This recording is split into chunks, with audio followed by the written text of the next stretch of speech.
Шиелде жарық желілері 70%-ға тозып тұр. Осыған байланысты ауданда 2 кезеңнен тұратын арнайы жоба дайындалған. Қазір бірінші кезең бойынша жаңғырту жұмыстары жүріп жатыр. Тілші бейнематериалында толығырақ.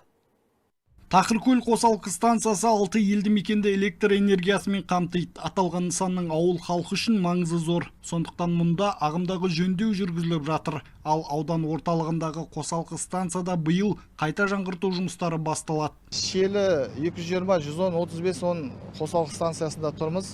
Осы жерде қазіргі таңда 4-9 миллиардқа жобалау жұмыстары құжаттары дайындалған. Осы 2024 жылға 1,6 миллиард қаражаты қаралып тұр.